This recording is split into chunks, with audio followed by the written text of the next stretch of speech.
All ready? Yeah. Okay. All right, guys. Welcome to Math 51. Today we're going to be learning about two-step equations, right? So two-step equations are exactly what they sound like. They're equations that take 2 steps to solve. So before we get into talking about two-step equations, I think we need to take a step back and talk about one-step equations, right? So one-step equations are equations that we're familiar with already. They're equations that look something like this, right? 2x is equal to 8, or y minus 4 is equal to 7, right? And with both of these things, what we're trying to do is get the x by itself, right? We're trying to get the variable by itself, right? And so in order to do that, we need to undo whatever operations are acting on that variable, right? So with this one, it's pretty simple, right? We have 2x is equal to 8. We want to get it we want to get the x by itself. We divide both sides by 2. And we get x is equal to 4, right?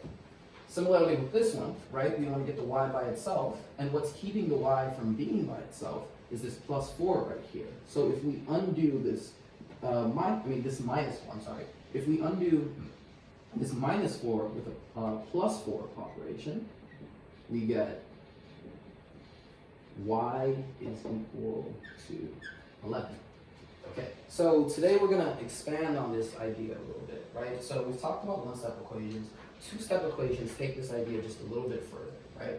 And they do this by making use of the order of operations, right? So as a review, the order of operations is this right here. It's PEMDAS, right? Which is an acronym for parentheses, exponents, multiplication and division, addition and subtraction from left to right, right? So when we're simplifying equations, we want to make sure that we're using this right here, right?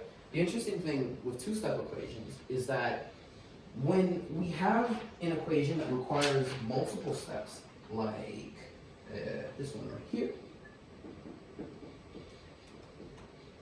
we're going to reverse the order of operations, right?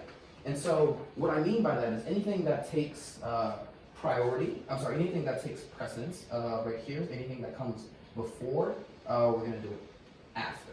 So it's better for me to do it with this example, and then you guys will probably get a more concrete understanding of what it is that I'm saying. We're again trying to get the x by itself over here, but we can't do it in just one step like over here.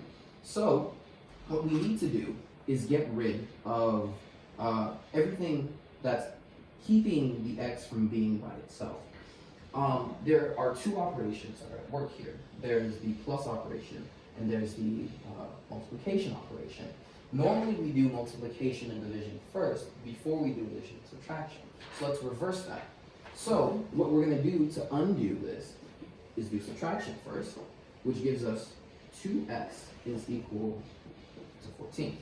And now we're down to one-step equation like this, right? And then, like we did here, we want to undo this operation on the x. We get 14 over 2, which means x is equal to 7, right? And so here's one more example to make sure that it sinks in. If we have an equation that looks like this, it's the same thing. So we look at the operations that are acting on the variable. We notice that there's a multiplication and a division that's acting, right? So, there's a multiplication and there's a division, but more importantly, there's a multiplication and there's a parentheses, right? So normally we do multiplication after parentheses. So we're going to undo multiplication first, which means we need to divide both sides by 3, which gives us x over 7 is equal to 7 over 3, right? And now we're dividing by 7, which means we need to multiply both sides by 7 to give us 49 over 3. And so that's how you that's how you get the x by itself for two-step equations.